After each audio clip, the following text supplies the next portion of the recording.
Assalamualaikum warahmatullahi wabarakatuh. Perkenalkan nama saya Dinovianti dari kelas C dengan NIM 2201030001. Di sini saya akan mempresentasikan hasil dari tugas yang diberikan yaitu dengan tugas satu mengenai biografi tokoh Pancasilais. Di sini saya mengambil tokoh Muhammad Yamin. Next.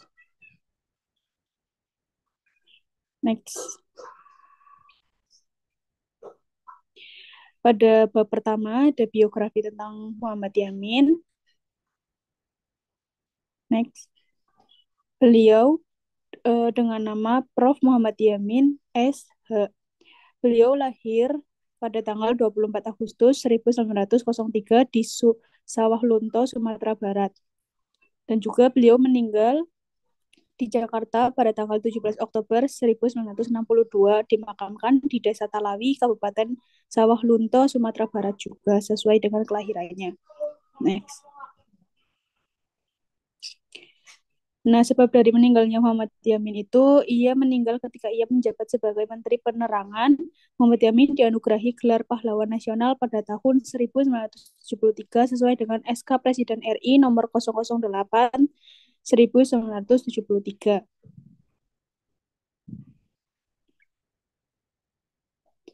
Jabatan Muhammad Yamin. Muhammad Yamin banyak menduduki jabatan-jabatan penting di negara pada saat itu. Yang pertama, menjadi anggota DPR sejak tahun 1950, kedua, Menteri Kehakiman, keenam, lalu yang ketiga, Menteri Pengajaran Pendidikan Kebudayaan pada tahun 1953 sampai 55, yang keempat, sebagai Menteri Urusan Sosial dan Budaya dari 1959 sampai 60, lalu Ketua Dewan Perancangan Nasional 1962, yang keenam Ketua Dewan Pengawasan IKBN antara 1961 sampai 62. Yang ketujuh ada Ketua Jong Sumatera Bon, ada anggota Partai Indonesia, yang kesembilan ada Partai Gerakan Rakyat Indonesia. Beliau juga pernah menjadi anggota BPU PKI, lalu menjadi anggota Panitia 9 dan juga anggota Komite Nasional Indonesia Pusat atau KNIP.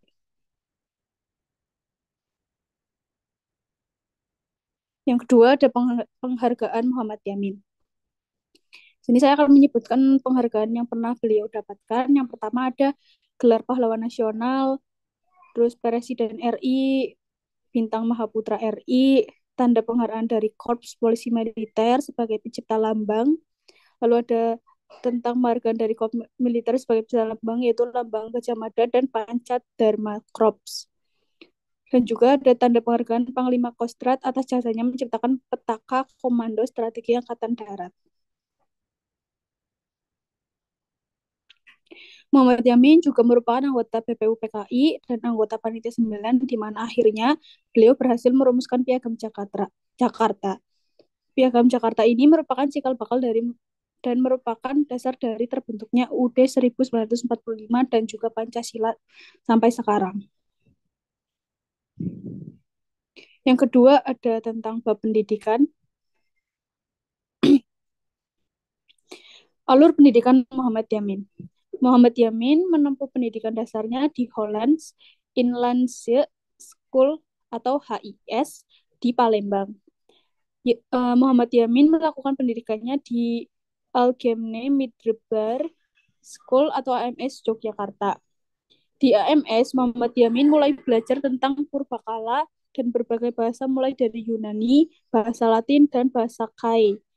Setelah lulus dari AMS, kemudian beliau melanjutkan pendidikan ke Leiden, Belanda, namun niat tersebut diurungkan karena sang ayah meninggal dunia.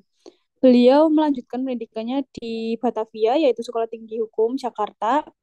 Sekarang Fakultas Hukum Universitas Indonesia atau UI. Pada 1932, ia mendapatkan gelar sarjana hukum.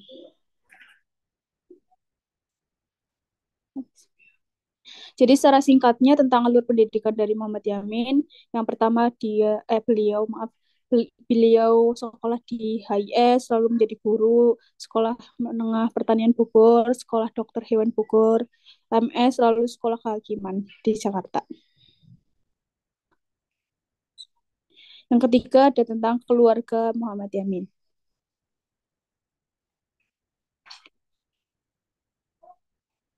Kehidupan keluarga Muhammad Yamin. Muhammad Yamin merupakan anak dari pasangan Usman Baginda Khatib dan Siti Saadah. Pada tahun 1937, Muhammad Yamin menikah dengan Siti Sundari, yaitu seorang putri bangsawan dari Kadilangu, Demak, Jawa Tengah. Perkawinan tersebut, mereka dikaruniai seorang putra bernama Dang Rahadian Sinang Yasih Yamin. Dan pada tahun 1969, putra tersebut melangsungkan pernikahan dengan Raden Ajeng Sundari Metro Atmojo, yaitu seorang putri tertua dari Mangkunegoro 8. 9. Yang keempat, ada karir Muhammad Yamin.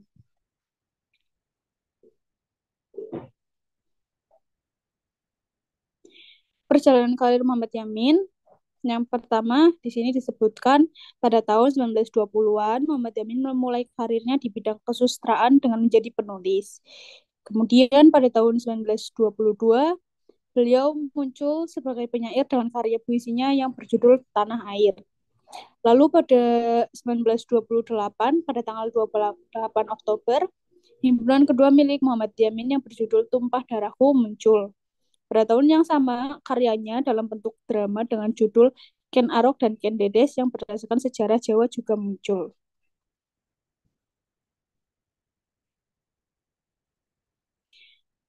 Karya yang dihasilkan Muhammad Yamin, yaitu karya yang pertama ditulis menggunakan bahasa Melayu yang ia tulis dalam jurnal Jong Sumatera, dan karya awalnya yang lainnya masih terkait dalam bentuk bahasa Melayu klasik. Karya puisinya yang berjudul Tanah Air. Tanah Air merupakan himpunan puisi modern pertama yang pernah diterbitkan oleh Muhammad Yamin. Next. Yang kelima, ada peran. Peran Muhammad Yamin yaitu diantaranya sebagai sastrawan, gaya puisi suami dan istri Sunda. Maaf, peran Muhammad Yamin dalam Pancasila. Muhammad Yamin dalam perumusan Pancasila sebagai dasar negara diwujudkan dalam membentuk mencintai Indonesia dengan mendahulukan kepentingan bangsa dan negara di atas kepentingan pribadi dan digolongkan tetap berpegang teguh terhadap kebudayaan Indonesia. Beliau memiliki cita-cita persatuan dan kesatuan yang tinggi serta menunjukkan kemerdekaan Indonesia melalui beberapa pemikirannya.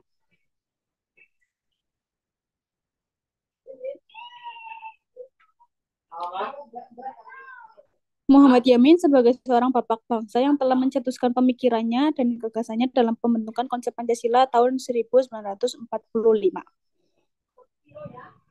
Yang keenam ada konsep. Konsep Pancasila menurut Muhammad Yamin sebelumnya berlatar belakang kondisi sebelumnya terbentuk konsep Pancasila berawal pada masa kependudukan Jepang. Muhammad Yamin terpilih menjadi pejabat tinggi bangsa Indonesia yang bertugas sebagai penasehat Badan Pemerintah Militer Jepang. Dari latar belakang tersebut, Muhammad Yamin berperan penting dalam pembentukan dasar negara. Selain itu, ada dua tokoh yaitu Supomo dan Soekarno. Beliau Badan Penyelidik Usaha-Usaha Kemerdekaan Indonesia atau BPUPKI yang dibentuk oleh pemerintah Jepang. Dalam sidang BPUPKI tersebut, Muhammad Yamin sebagai pembicara pertama dengan memukakan dasar negara Indonesia. 5 asas usulan pribadi tentang dasar negara. Yang pertama ada peri kebangsaan, kedua ada peri kemanusiaan, ketiga peri ketuhanan, 4 peri kerakyatan, 5 kesejahteraan rakyat. Penjelasan tentang Muhammad Yamin. Muhammad Yamin berisikan 5 dasar negara dari asas yang telah diusulkan tadi, yaitu ketuhanan yang Maha Esa, kebangsaan, persatuan Indonesia, rasa kemanusiaan yang adil dan beradab, perakyatan dipimpin oleh hikmat kebijaksanaan, dan permusyawaratan perwakilan dan keadilan sosial bagi seluruh rakyat Indonesia yang sekarang dijadikan Pancasila. Yamin menyatakan bahwa kelima sila itu dirumuskan berakar dari sejarah, peradaban, agama, dan hidup ketatanegaraan yang telah berkembang. Next. Nah, sekiranya hanya itu tentang biografi Muhammad Yamin, ada konsep, lalu keluarga, pendidikan, dan juga jabatan dari Muhammad Yamin. Sekian, terima kasih. Apabila ada kesalahan tutur kata, saya mohon maaf. Wassalamualaikum warahmatullahi wabarakatuh.